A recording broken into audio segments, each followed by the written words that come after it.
Welcome, everyone, and thank you for joining us for this special Giving Tuesday webinar. Your generosity makes all of our programs and services possible, and tonight we're giving back to you. Whether you're someone directly impacted by facial pain or simply interested in learning more, we're glad you've taken the time to be here with us. We're excited to have Dr. Raymond Sakula here to present Your Journey to Pain Relief, a webinar designed to meet you where you are on your journey with facial pain. Tonight, Dr. Sakula will guide us through the patient journey, exploring the spectrum of treatments available, from medications to surgical procedures and beyond. My name is Brandy Underwood, and I serve as the Manager of Development, Research, and Advocacy for the Facial Pain Association. Before we get started, I would like to go over a few housekeeping items for tonight's webinar and share some exciting updates from the FPA. The Facial Pain Association recently launched its second book in 4 years.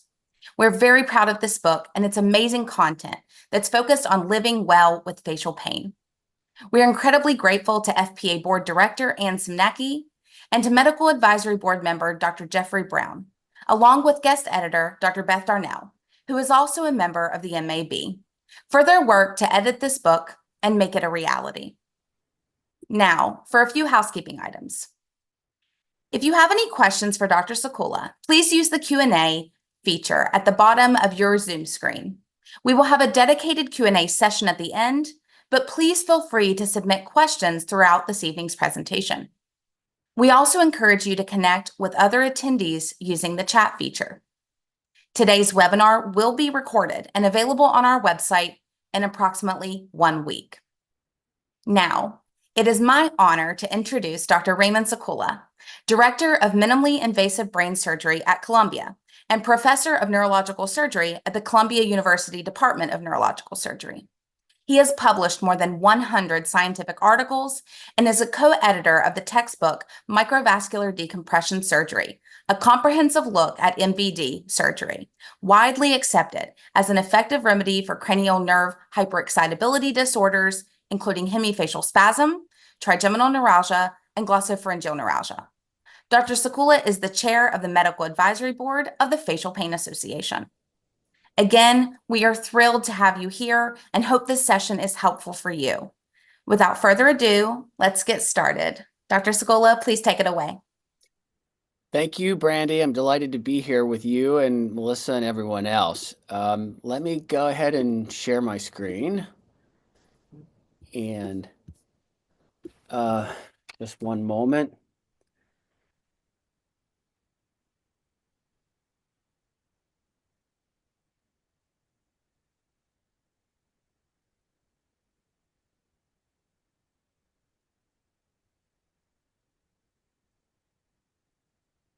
All righty, so let's go ahead and start with this particular patient that I saw yesterday. When did this begin? About a year and a half ago. And is the pain severe? I'm having the attacks lately. It sometimes comes and then it subsides, but I'm in the middle of the attack. It's subsiding a little bit, but it was really bad about a week ago, where even drinking water would cause electrical shocks in the tongue and in the lower jaw. So you can see that that pain, that patient is in quite a bit of pain, really suffering. And the question is, the question is, what type of trigeminal pain is he experiencing? When did this? And so I use, and many other clinicians use, the International Headache Society classification for trigeminal neuralgia, which includes classical trigeminal neuralgia, which means it's due to blood vessels typically, and we'll explain that in a moment. Secondary trigeminal neuralgia, which is due to multiple sclerosis or brain tumor. And then there is a variety of other types of facial pain, such as the type that's due to an acute herpes zoster infection or a chronic one, or perhaps an injury to a branch of the trigeminal nerve. or another disorder. It's an imperfect classification, but I think it's clearly the best classification system that we have at this time. So this is an algorithm proposed by some of our colleagues for how to work up patients who present with attacks of intense, sharp pain lasting anywhere from a fraction of a second to 2 minutes. First, the patients undergo an MRI. Now, probably many of you know this, but 10 or 15 years ago, I'm so sorry, I'm just being paged. Just 1 second.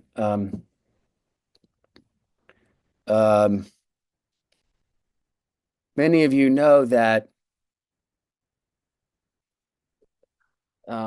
that the MRIs were really insufficient to detect vascular compression of the trigeminal nerve. In those days, we would primarily look to see if maybe there was an aneurysm affecting the nerve, or if there was an obvious multiple sclerosis plaque affecting the nerve.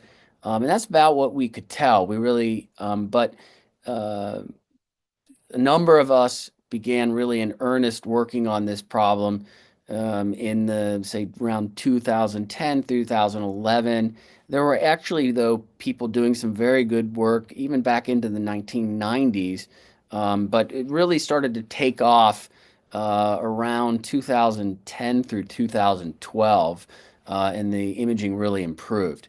And so nowadays, you can determine if there's a tumor compressing the nerve, or if there's an MS plaque affecting the nerve, or if there's an artery or a vein compressing the nerve. And there's a full algorithm that we try to follow for patients based on what we find. I'm going to go through a number of different types of patients so that you understand, or so that it maybe appeals to a broader audience this evening. So again, classical trigeminal neuralgia is the type that begins with innocuous triggers, or in other words, the kind of triggers that should not cause you pain, such as light touch, wind, chewing, brushing your teeth. The patients often present with the so-called sign of tic-douloureux, which means painful spasm. So you'll often see patients wince. That's what tic-douloureux means. Motor and sensory abnormalities are absent when you're examining a patient like this. So in other words, if a patient comes in with presents with terrible facial pain, or an individual presents with terrible facial pain, and they also complain of numbness, we know it is not classical trigeminal neuralgia, and almost certainly should not undergo a microvascular decompression of the trigeminal nerve. It could be a tumor, it could be a virus, it could be MS, it could be any number of treatment problems, but it's not classical TN. Okay.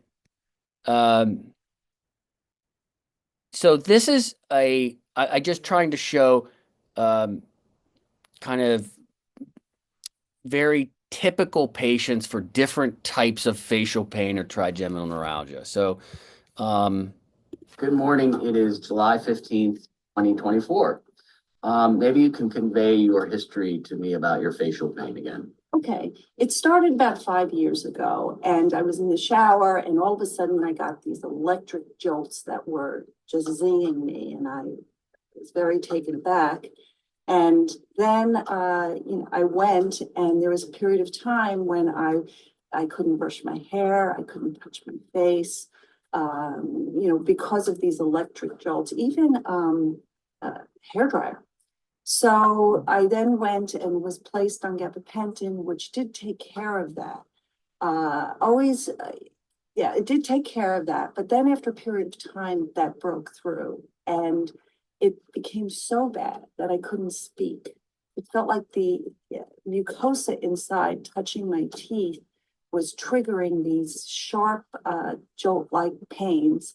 And that I couldn't speak. So I was put on Lyrica at that time, but I was left with some dull, aching, maybe burning pain in my lower teeth. But I was able to tolerate it. Time went on.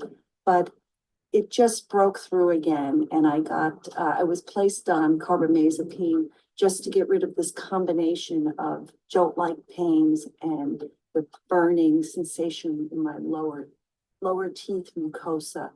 And with some time, I'd say about 6 to 8 weeks on the Depakote, 600 milligrams. The carbamazepine. Carbamazepine. Right now I'm doing fairly well, but there's a mild sensation.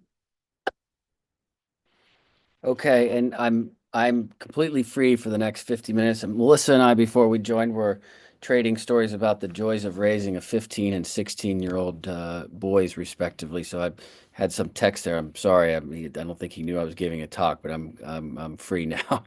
So that's a classic trigeminal neuralgia, and Good morning. this is someone that we would get an MRI, and this is our approach to analyzing a patient with TN. So I'm going to get my pointer working here. So this is what's called the trigeminal ganglion. These are where the majority of neurons are in the trigeminal system.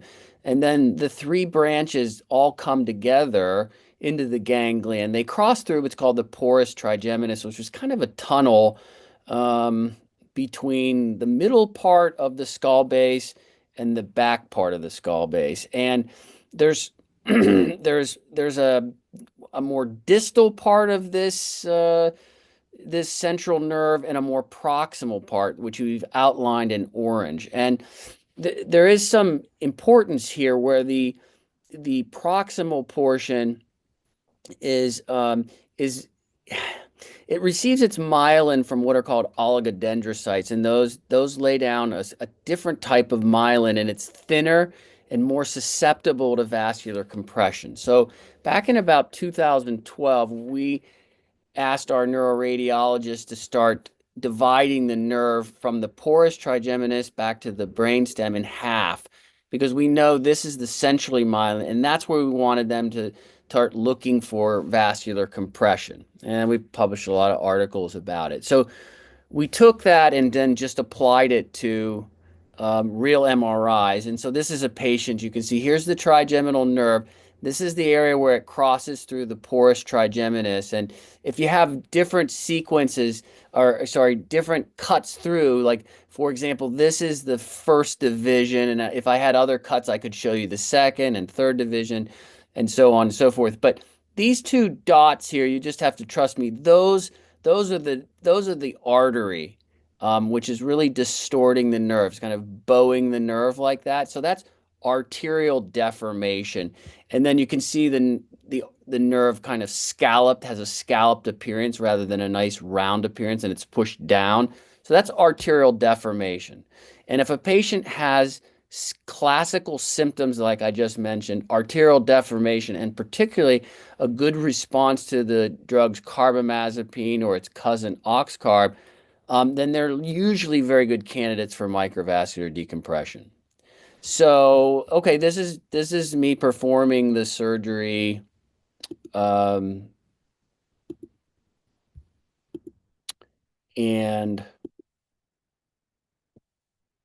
sorry, let me just get rid of my pointer.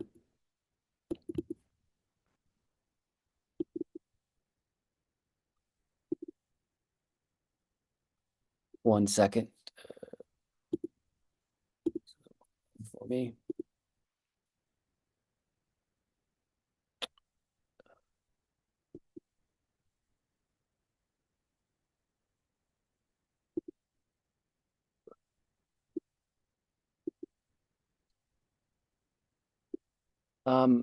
Brandy, I'm so sorry. I'm having trouble getting rid of my laser pointer to Let me run the video. Oh, there we There go. you I can. Sorry. Okay. Right. So now I apologize. I'm just clearing off the arachnoid over the nerve and artery. And you can see there, this is a vein. And, in the old days, those veins were always sacrificed. They're burnt and cut. I no longer haven't done that for many, many years. This is the artery. Now you can see here, it's a tiny little perforators coming off of the artery. And really to do this operation as well as it should be done, you want to preserve all of those. So now I'm looping a piece of artificial dura, making kind of a ribbon around the artery. And I'm going to wrap it around the artery. And now I'm tying it up to what's called the tentorium, which is a fibrous covering that separates the lower and the upper part of the brain. And so now the nerve is completely free from any compression, and that's what's referred to as a transposition. Okay. Now, one of our colleagues in Germany just wrote a very nice paper comparing their experience with transposition versus interposition. And I wanted to address this a little bit tonight because I think some of you have probably heard that Teflon is bad for doing a microvascular decompression. That's kind of the latest talk amongst some surgeons. And Teflon was used for many, many years. I actually doubt many surgeons are using Teflon in the last 10 or 15 years because Teflon is a substance that was discovered by serendipity by a chemist at DuPont. And it's been remarkably useful. It's what's in some of your pots and pans. And it can be made into a fluffy substance that looks like a Q-tip. And that's what was used by many people, first by Dr. Peter Janetta, to separate blood vessels from nerves. But over the last, it's actually been the talk about this has been going on since about the early 1980s. But there's been some surgeons that, well-intentioned have said, well, you should not use Teflon. And there's no question that sometimes people use too much Teflon. Too much of anything, right, is not a good idea. By the way, Teflon is just a brand name. It's now a division it's owned by a division of DuPont called Chemours, but it's kind of like Kleenex is a brand name for tissues. For instance, for many years, when we don't have any relationship with any companies, we used a felt product, which is similar to Teflon, but kind of much cleaner. It's made by a company called Bard. But anyhow, this group basically looked at so when you use any type of substance and interpose it between the artery or vein and the nerve, that's referred to as an interposition. If you move the artery, it's not possible in most cases to move a vein very far because they're just much more attached and sticky.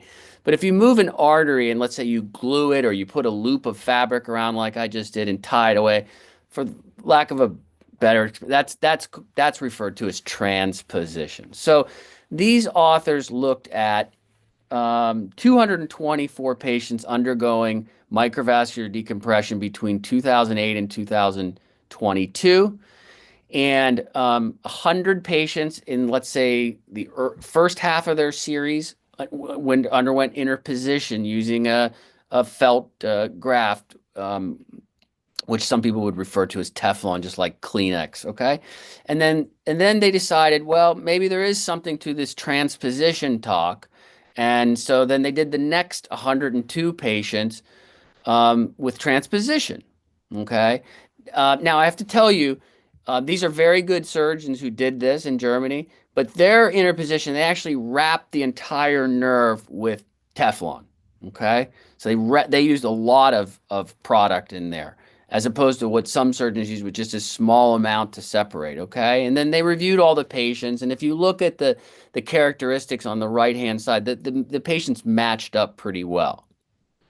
And what they found was with long-term follow-up, was there was actually no difference between transposition and interposition. So let's just say there was no difference between a Teflon-free and a Teflon microvascular decompression. Okay, and that's the best study that's ever been written or published on this particular topic. If we dig into it a little bit more closely, and some of you are probably really familiar at looking at these types of graphs and some are maybe not, But on the left-hand side, this is what patients look like immediately upon discharge from the hospital. So most of these patients were still taking their facial pain meds and being weaned off of them, okay? So there's something called the Barrow Neurologic Institute Pain Intensity Score. I don't love this score, but for some other reasons, which we won't get into. But grade 1 basically means you're pain-free off of medication. So for these authors, most of their patients were still being weaned off of medications, but they were pain-free on medications, about 80%. Now, when they looked at their final follow-up, less than 60% of either group were pain-free without medication. Now, you might say, well, that doesn't sound very good. Well, it really depends on how you choose the patients, which has very little to do with the overall health of the patient. It has to do with, do they have classical symptoms? Do they have arterial deformation of the nerve? Okay, and these are the kind of questions you want to ask your surgeon to know if your surgeon really knows what they're doing.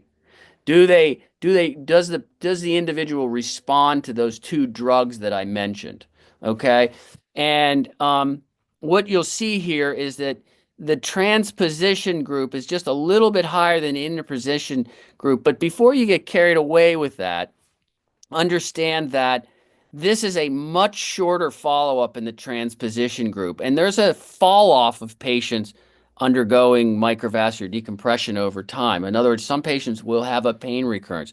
So this group of interposition is just a few percent less, but with three times as many years of follow-up. So something like 3-year average follow-up versus 9-year average follow-up. Okay. And in fact, the ones that were pain-free with medication is higher in the, let's say, Teflon group, the group that received Teflon.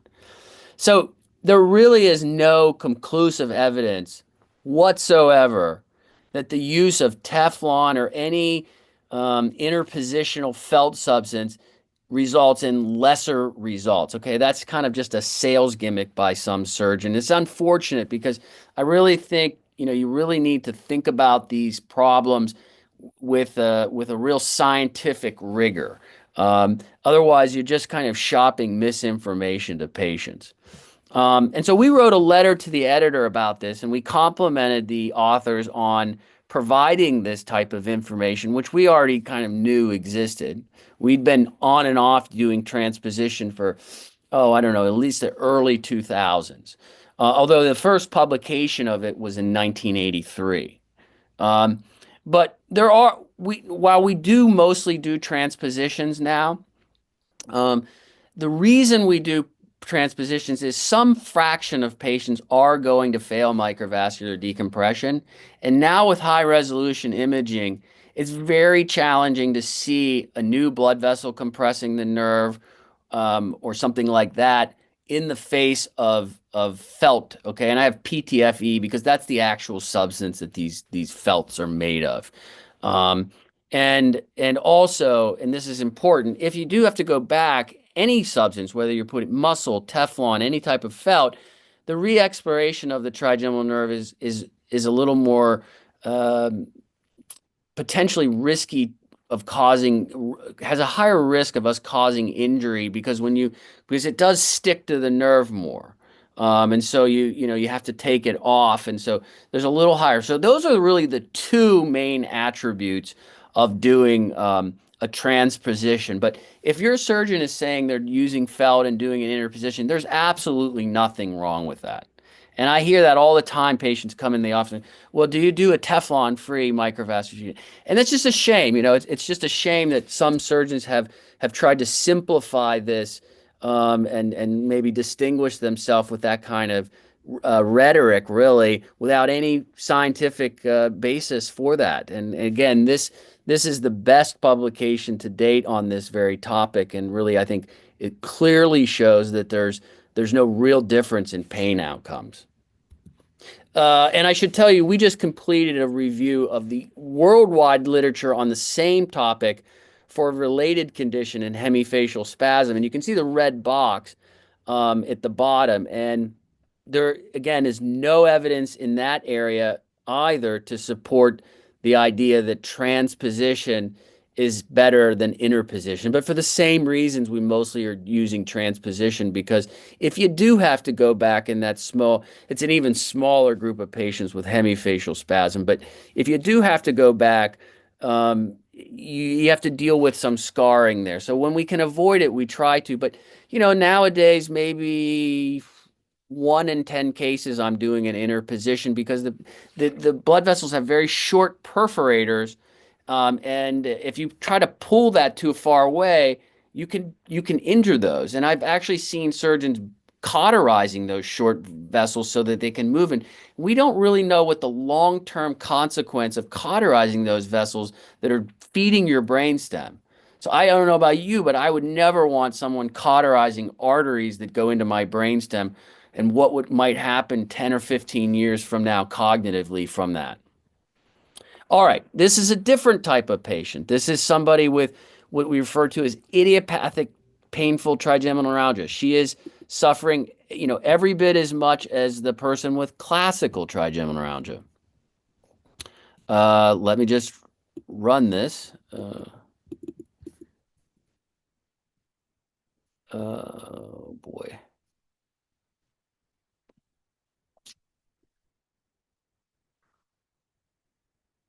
Hey, good morning. It's Hi. July 15th, 2024. Hi. And why are you here? I'm here due to facial pain on my left side. It started 10 years ago with some crawling and burning sensations. When it's cold or I get hit with wind, I feel like I get pins and needles. Air conditioning affects me really badly.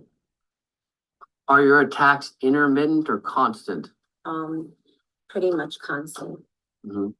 And over the past 10 years, you've tried medications. Yes, And you mentioned to me that some of them you don't recall, but you do recall some that you're on currently, yes. which are, Neurontin, or gabapentin, Lamictal.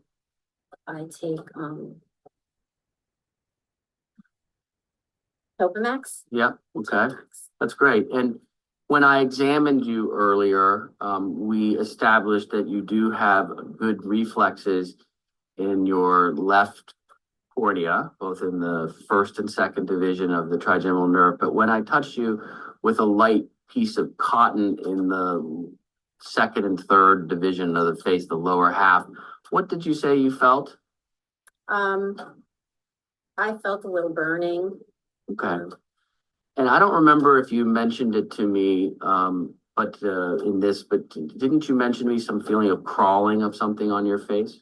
Yeah, I will occasionally get a little bit of a crawling feeling. Like you said, they feel like crawling of ants on your face? Yeah, crawling, yeah.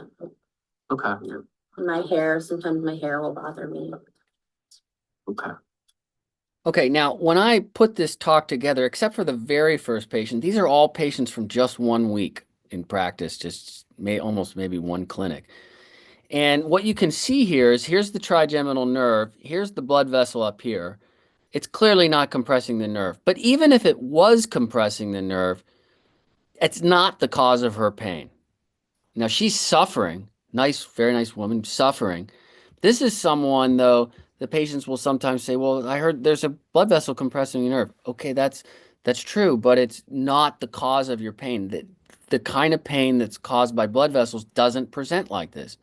And so we have to have other strategies for individuals like this. This is, in my estimation, absolutely the kind of patient you want to try to avoid purposely damaging procedures like glycerol, balloon, radiofrequency, gamma knife radiosurgery. Those would most likely make this woman have more pain. So this is someone that might be a good candidate for the new drug trial by Noema, or oftentimes we'll do an injection of the nerve with some medicines that are not destructive, and sometimes we can get them out of pain for 6 or 12 months. Okay, so you want to see a clinician that really understands these nuances, because frankly you can be hurt by the wrong treatments. All right, so a number of years ago, we tried to evaluate a scoring system that would help one predict whether they were a good candidate for microvascular decompression, which, has nothing to do with if they're a nice person. They're all nice people, but it's just what are the objective criteria that help you know how likely you are to respond. And I already mentioned them a little bit, and so you get 1 point if you have classical symptoms. You get 1 point if you responded initially, at least. You don't have to respond forever to carbamazepine or Oxcarb. And then you get 1 to 3 points based on the amount of vascular compression or absence. And so why is that important? Well, you can see here, if you're a 5 out of 5 on our scale, this was at 3.5 years after surgery. 93% were pain-free without any medication. The 4s, just 1 point lower, were 76%. You can see how rapidly it falls off. So we no longer do microvascular decompression for any 1s or 2s. We will do them for 3s when we don't have better options for the patients. And it's not been published yet, but it's been accepted for publication. We've extended this out from a 3.5-year follow-up to a 6.5-year average follow-up. And I can tell you that this 93% has dropped down to about 88%. And so there's probably going to be a steady fall off. So what that means is, of all the 5s, if we had 100 of them, 88 are now pain-free without medication, and 12 have failed to some extent. I don't have the numbers in front of me. Maybe 5 are pain-free with medication, and maybe 7 are doing really poorly and need another procedure. So I think that gives you some idea. Then we looked at, well, what's the role of glycerol in patients with both so-called idiopathic and classical trigeminal neuralgia. And idiopathic means you have classical symptoms, but you just have a blood vessel touching the nerve, not deforming it, okay? And so, we insert this needle through your cheek. We do it while you're asleep, and the ganglion is right here. And then we inject the glycerol. And Brandy was just asking me what the appropriate dose of glycerol is, and it's about 0.25 cc. So again, if you're seeing a surgeon and they say, well, I'm going to probably put in 1 cc, that's clearly someone that doesn't know, what the appropriate dosing is. But, we look at like so-called half-lives, and if you follow the 50% line out, you can see that at least in our group, patients got on average about 1.5 years out of a procedure. So you got to really think carefully about using glycerol because, it's a wonderful procedure for the right patient, but you can't do 5 of these in someone's lifetime and not cause a fair amount of sensory deficits that might be very troublesome to them, where they develop feelings of ants crawling on their face, feeling like ants are crawling on their face, or burning or something like that. So, when you see a clinician or surgeon, you got to hope that they're kind of thinking of the long term for you. So for me, when I see a patient, if they're 40, I want to know in my mind, and I'll even talk to them, how long did your parents live? Are you healthy? That doesn't really have anything to do with whether they can undergo the procedure. But if I'm seeing someone, let's say 88, and they're not very healthy, and we don't think they're going to be with us past 90 or so, that's different. They might be perfect for a glycerol because, the success rate of glycerol, as you can see, is, above 90% for a first procedure initially. But again, it's a very rare bird that's going to get, more than 4 or 5 years out of a glycerol. Okay, now here's a patient that this is a tumor, and you can barely see the trigeminal nerve. And so here's the patient. So it's July 16th, 2024, and we were just talking about the fact that you were found to have a tumor compressing your trigeminal nerve. Yes. You underwent a gamma knife radiosurgical procedure. What year? 2023, in June of 2023. Okay. And did you have pain prior to that? Terrific pain, excruciating pain. Okay. Yes. And did it help that pain? It did help the pain for, after the gamma knife, I was pain-free for 7 months, but then the pain came right back. Okay. And I know you tried some medications, but ultimately that didn't help your pain enough. No, And the not at all. surgeon did a radiofrequency ablation of the nerve. And Yes, that didn't help you, but it didn't hurt you, correct? correct. Yes. Okay. And then you were referred to me and I recommended we remove the tumor. Yes, And you don't have pain now, correct? I have no pain now. All right. Yes, But you did develop some numbness. Can you show me where the numbness is? yes. The numbness is the right side of the face from the chin to the forehead. Okay. Mhm. Thank you very much. Okay, now I didn't show her face only because, we see a lot of patients telemedicine, so they don't have to drive far to see us, and it was just a kind of glary video, and I thought it was worse. But let me try to put this all into context. The Gamma Knife is a wonderful tool. I did a procedure today for someone with a metastasis from another type of brain cancer, and it's a terrific tool. And in fact, it did stop the growth of this tumor. And so it's not inappropriate to use it. Where I differ, though, is in a patient with pain, it's very unlikely to relieve their pain. And even some of these patients will come with a tumor compressing their nerve, and they don't have pain, and they get the Gamma Knife, and it clears up, it stops the growth of the tumor forever. In fact, it's a better than 90% chance it will. But 3, 4, 5 years later, they not necessarily, but they might develop pain. And then sometimes they're told, well, the tumor's not growing, there's nothing can be done. Well, that's not the case. These kinds of tumors compressing the nerve like this usually should be removed for the best outcome. So um, here's a video of removing that tumor. These are all pretty short, but again, I'm just trying to give you a flavor of all the different types of facial pain. So this is the trigeminal nerve. This is all tumor. Okay. And it's a shame. This is a patient that was told, hey, nothing else can be done for you. So we're working to remove this tumor, which is really infiltrated into the top of the nerve. And now we've got, I've cut this video so it doesn't take too much of your time, but we haven't even sacrificed a single vein. And all of that tumor has been removed. This is just a piece of foam that's going to be removed also. And all the tumor is out. But and you can see us just running a small dissector along the nerve to check the motor fascicles.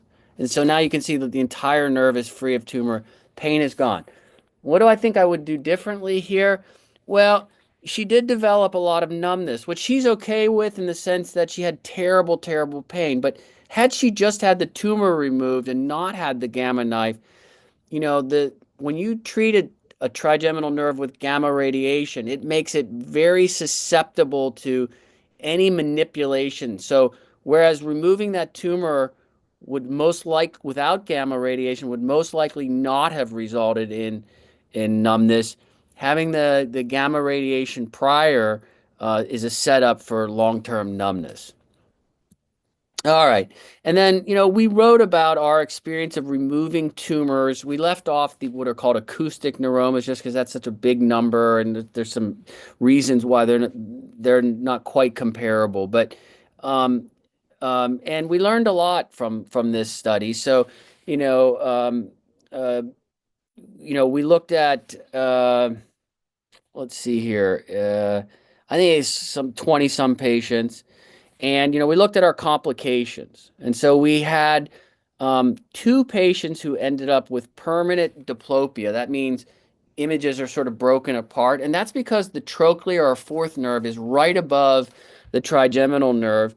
And it's often affected by the tumor. So what we try to do now, we've learned, is even if we do a beautiful job and the trochlear nerve looks like we haven't even touched it, it doesn't like us even touching it a little bit. So we try to leave some tumor on that nerve because these are almost always benign. And then a third of our patients ended up with some numbness. And again, that's because a large fraction of them had gamma radiation beforehand. And then you can see no strokes or no leaks. So again, we try to avoid the trochlear nerve, and we try to avoid radiation for these types of tumors. All right, this is a patient with multiple sclerosis or trigeminal neuralgia due to multiple sclerosis. Okay, hi, it's July 15th, 2024. And why are you seeing me today? Because my trigeminal neuralgia came back again. Okay. And you have multiple sclerosis, correct? I do. When were you diagnosed? 2013, When did the trigeminal neuralgia start? 2021, What did it feel like when it started? like somebody got an ice pick and was jamming it in my eye, Okay. or Did you, getting a razor and scratching it across my face. did you try medications? Yes. And you told me they didn't really help you much. No, it did not. I was taking like 30 pills a day. I did not like it. Did it make you feel bad or? It just wasn't helping. Okay. And so we did a procedure on you where we injected an anesthetic and a steroid around the trigeminal ganglion. And you said that helped a lot. Correct. When was that procedure? September 1st of 2021. Okay, and 2021. you were off of all medications for 3 years, Yes. and then the pain returned when? July 1st of 2024. All right, so almost 3 years. And what's the pain been like since it returned? Now it's like a firecracker that's thrown in my eye, and then all the little sparkles come down and land on my face and zap me. Okay, and it happens multiple times per day? About 15 times a day. Okay, anything trigger it? Sometimes it's just if I have the air conditioner and it hits me the wrong way, or if I move. Mostly when I'm eating or chewing or talking loud. Okay, that's helpful. Thank you. And before I forget, I want to thank all these patients. Probably none of them are on the call tonight, but it's so nice of them to share their stories. So this is trigeminal new to MS, and I've been treating her for some period of time. So we did rather than glycerol, because she's still a young woman and has a lot of years that we figure. I don't remember her age right now, but we figure we've got 30 more years to treat her, or someone does. So we can't be doing too many destructive procedures. So we just used a steroid with an anesthetic, and we were really, I think, fortunate and got 3 years out of that. Now, in fairness, the average is something like 6 to 9 months that you get out of that. But especially if you have a local patient, someone that doesn't have to travel very far, for someone in pain, they can understand for a non-destructive procedure, that's a pretty big win. This is just another, this is an MRI just showing, I don't know how well you can see it, but this is the area of demyelination that's causing her pain.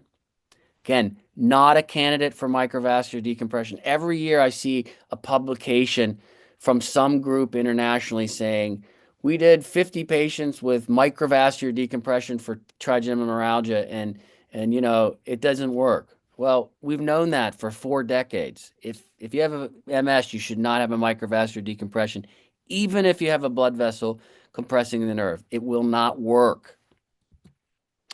And these are some of the, ablative procedures that we do. But again, we try to be very judicious about these and look at the patient's whole lifespan. I'm trying to kind of wrap it up for questions here.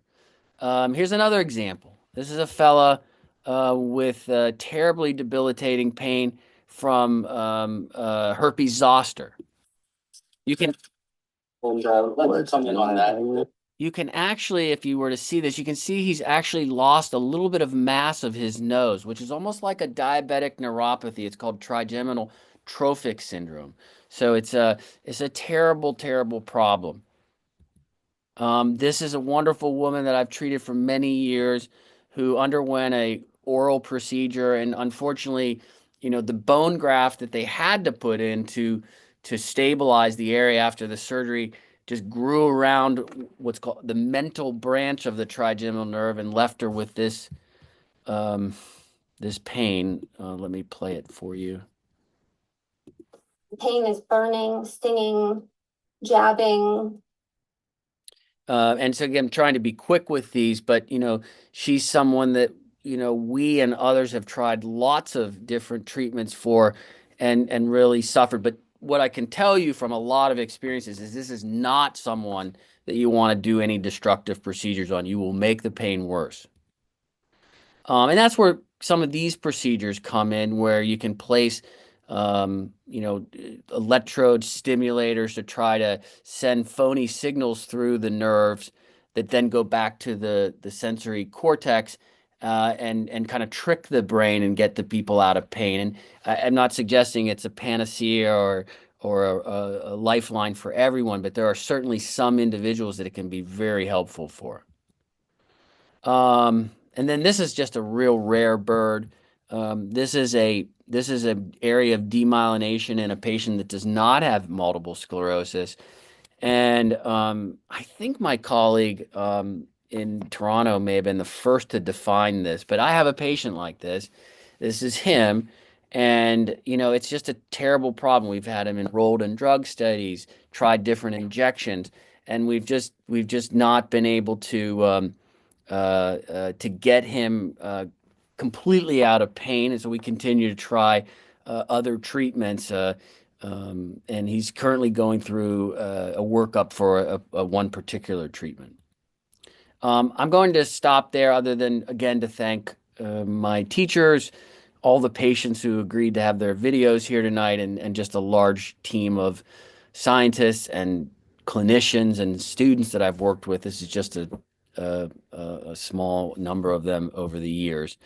And I'm going to stop sharing. And how's that? Okay. Thank you so much, Dr. Sokola. That was an incredible presentation. And I would also like to thank all of the patients who shared their stories and participated. I think it's wonderful to include patient voices when we're talking about these conditions and procedures. It really brings it home. Thank you. Absolutely. So without further ado, let's jump to some questions. We've had several come in during, but we also received some questions prior to tonight that people provided via email. So one patient question that came in said, I've been diagnosed with atypical TN, giving me constant pain. So not the classic trigeminal neuralgia. Is there a non-invasive treatment besides a nerve block that could help? I've been using gabapentin for 5 years.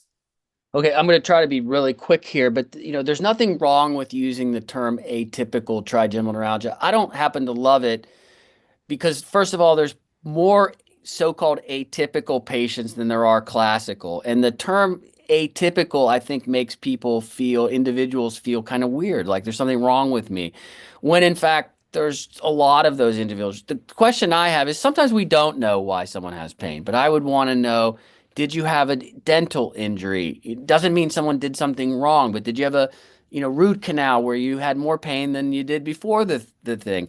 Did you have a sinus procedure? Did you have a neurosurgical procedure? Did you inadvertently hit your face, or did you just wake up like this one day and you slowly develop more and more constant pain, that's the most common, I think, is that an individual says, I can't exactly remember. I think it was last spring. It's not that bad when I wake up in the morning, but my gosh, by the end of the day, I don't even know how I'm going to get to sleep. It's just this aching, nagging, burning pain. For some of those patients, what we've been recommending, what Dr. Liedtke has been recommending to some of those patients, and again, this is a tremendous oversimplification for time purposes, is the use of low-dose naltrexone in conjunction with narcotics. And we even have a few, and they told me they don't mind, a few board members taking it who I saw at a recent board meeting, and they look better to me than they've looked in years. So that's a thought. It's like 1 to 5 milligrams. It's not going to alter your sensorium. I promise you, it's not like you're out doing heroin or something like that. It's a very low dose. And it has to be made by a compounding pharmacy. So that's one thought. There will be, I think, a new drug available in 2 to 3 years, which was developed more for classical trigeminal neuralgia, but my suspicion it's going to help some of these other types of trigeminal neuralgia. I have a strong suspicion of that. There's also treatments like intrathecal Prialt pumps. Prialt is not a narcotic. It's one of only three pain, and I don't have any connection with any of these, other than I am a site investigator for Noema, but I don't haven't accepted royalties or monies or anything like that. But I do think it's looking like a good drug. But intrathecal Prialt or Ziconotide, that's its trade name, is a terrific muscle relaxant drug for facial pain. Unfortunately, it can't be given orally, but it can be put in the central nervous system through the cerebral spinal fluid through small pumps. And we published on that a couple of years ago. Our colleagues in Cleveland published using a different medication. So there's hope out there. Next question. Yeah, so you did touch on being a site location for the Noema trial. There was a question about, could an occipital neuralgia patient qualify for the Noema study? No, you cannot. Now, do I think that drug might help occipital neuralgia? Yes, I do. Again, why? Because I've been working with it and just getting a sense. I've got some patients who've had trigeminal neuralgia and occipital neuralgia and had help from both. But not again. Occipital neuralgia is a really interesting problem. It's super common. It's more common than trigeminal neuralgia. We all have four sensory nerves running up the back of our head. I'm not looking for sympathy. I actually have occipital neuralgia. I caused it myself by carrying a heavy bag for years up this hill in Pittsburgh and straining my neck. Fortunately, it's not as bad as some people's, although every year or two it gets really bad. And I have my nurse practitioner do an injection, and I'm fortunate that I'll get maybe 2 years out of a steroid injection. So I do actually know what that condition's like. And it feels like a toothache that won't stop. And when it starts to rev up on me every 2 years or so, it's like I can't sleep. It's terrible. So I at least have some idea. Nerve blocks can be helpful for that. Stimulators work even better on the occipital nerve than the trigeminal branches. I try not to cut occipital nerves. It's a possibility. I'm forgetting what the original question about occipital neuralgia is. Oh, will it work? You're not a candidate right now, and you won't be for at least 3 years for that drug. Thank you. And thank you for There sharing. are some pretty good treatments for occipital neuralgia out there. Yeah. And, 10, 15 years ago in neurosurgery, occipital neuralgia was in the dark ages. But I can tell you now, small procedures, small incisions back here sometimes, not for everybody, but for some, just a 1-inch incision or smaller where the nerve is taking out of some of its fibrous attachments. My partner, Chris Winfrey, does those.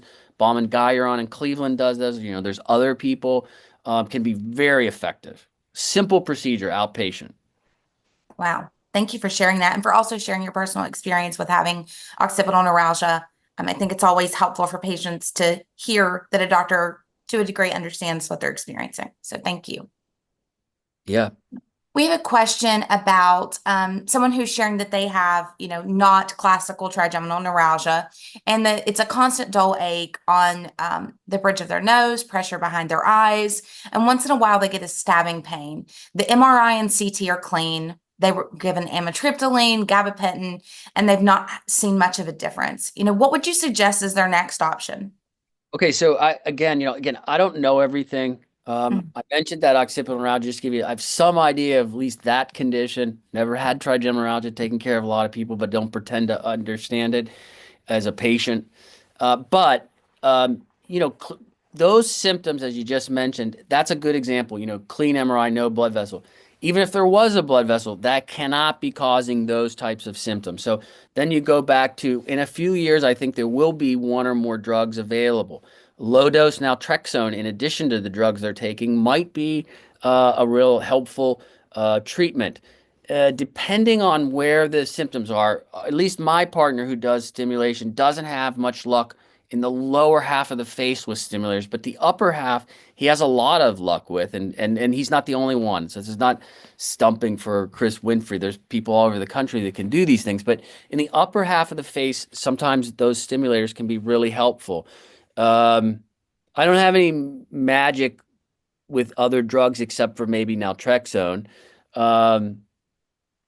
There's a lady that just popped on I just saw her name and I love to see her because she had a procedure. I don't think she minds me saying, I'm not going to say her name, but she had a procedure in New Jersey where they did some stimulation and I think she's done wonderfully and I think she sort of fits that description. So there is help out there for different conditions. I'm not saying it's easy, but um, you know.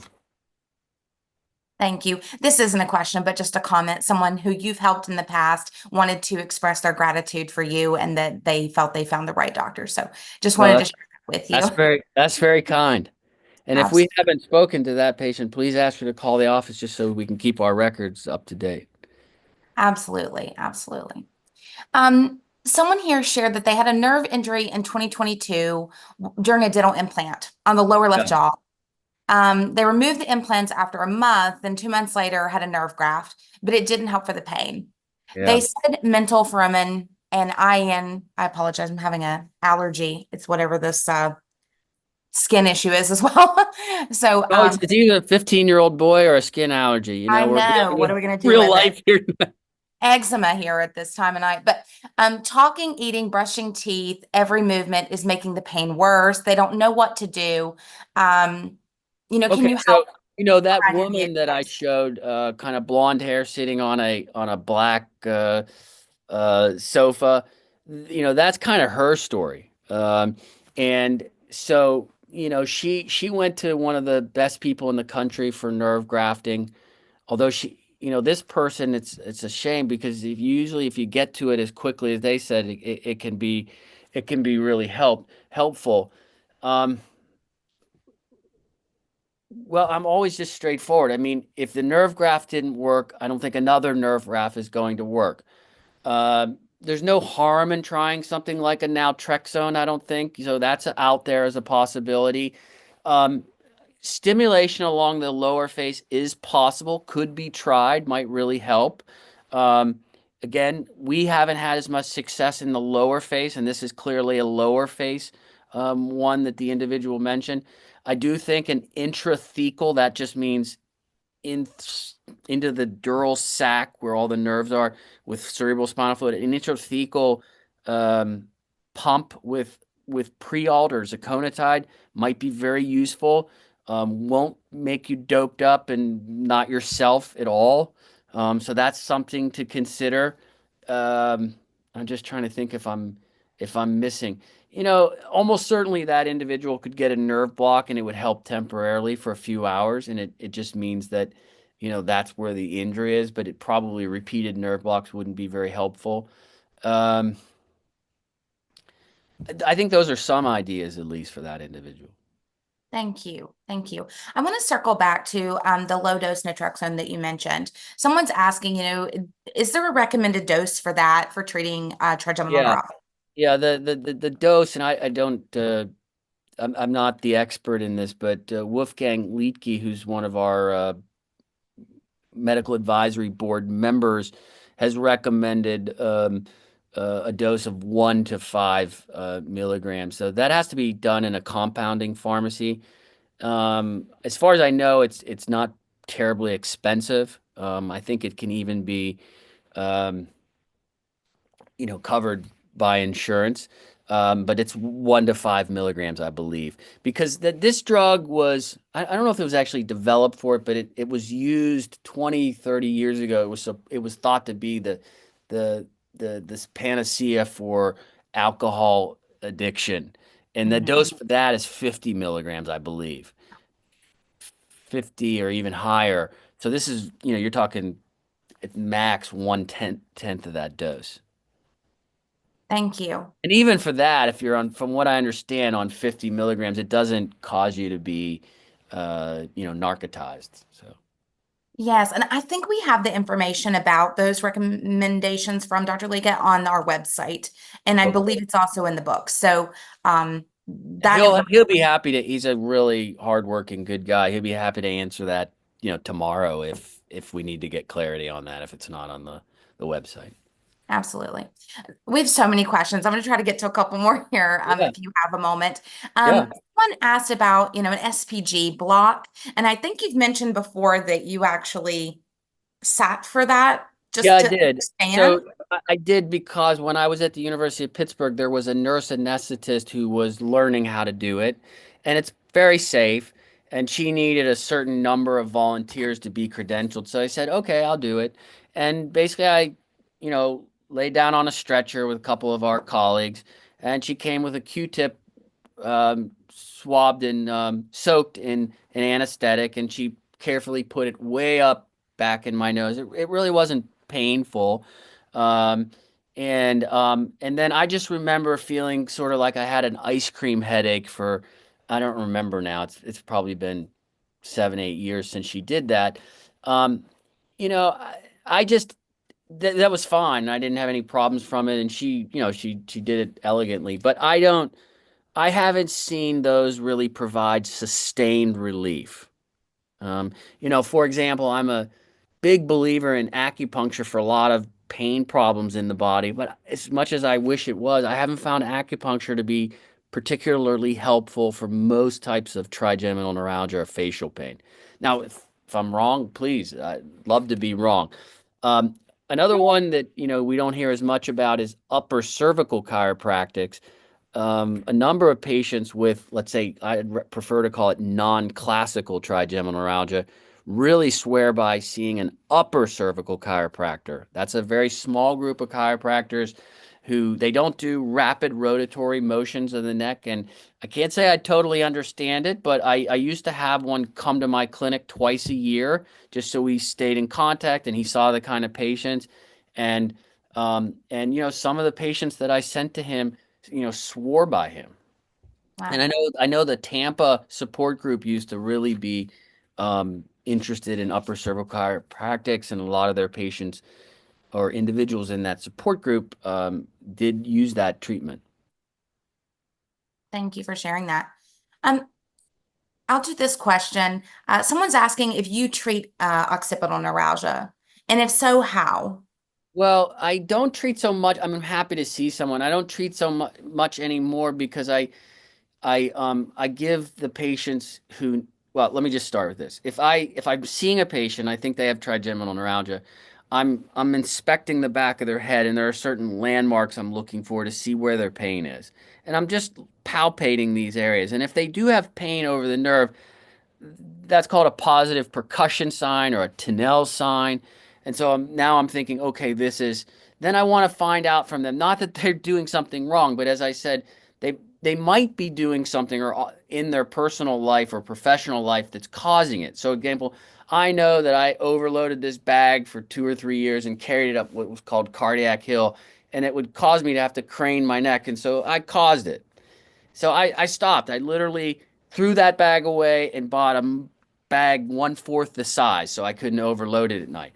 And that did help, but I caused this problem probably permanently. I don't have it as bad as some other people, but you might want to look at what you're doing in your life, how you're sitting over the computer. Maybe you need a standing desk. For some people, it's not that simple though. Some people, I had a patient once, she was in her basement, and I'm talking like I'm crazy, just fast to get through these to help. But in her thing, she was doing some spring cleaning.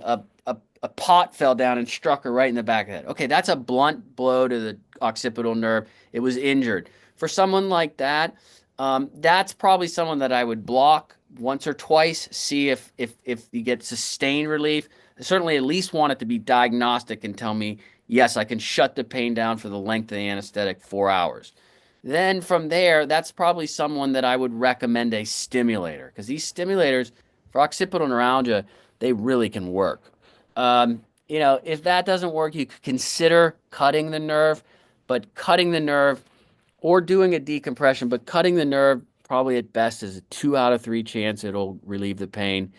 And you're going to be numb on that side of your head for the rest of your life if you cut it. So I try not to cut it. So I'm more into sending someone for stimulation and blocks initially. And there are a lot of people that can get a well done block, and go 1 year, 2 years, 3 years without pain. That's excellent. I'm going to have this be the final question, and we can always send the additional questions to you. But A topic that I hear come up frequently, I think, and there's different opinions on it, is the timing of different treatments. Is there an impact to long-term outcomes for patients with TN, but other types of neuropathic pain if they delay? So, as you're making the decision between when it's time to, try a surgical procedure, they've been taking medicine, they responded, they're now maybe failing medication management, does that affect long-term outcomes if they delay surgical treatment or other treatments? Okay, I'll try to address this the best I can. We have a paper coming out on microvascular decompression for trigeminal neuralgia. There's been some papers written, publications that suggest you should do microvascular decompression earlier versus later. Our data doesn't show that. In other words, the patients did just as well if they did the surgery within 5 years of the onset of the pain or greater than 5 years. Now, why should you do the surgery sooner? Well, if you're trapped in a neurology office just getting lots of medications and you're spending many weeks of the year in pain and you could but you could be fixed with a microvascular decompression, I think you should do it sooner rather than later. But if you gut it out, the results are probably going to be the same. That's at least what our data shows. Now, there's not as good a data on, let's say, that individual that's talking about I had a dental or an oral procedure and left with pain.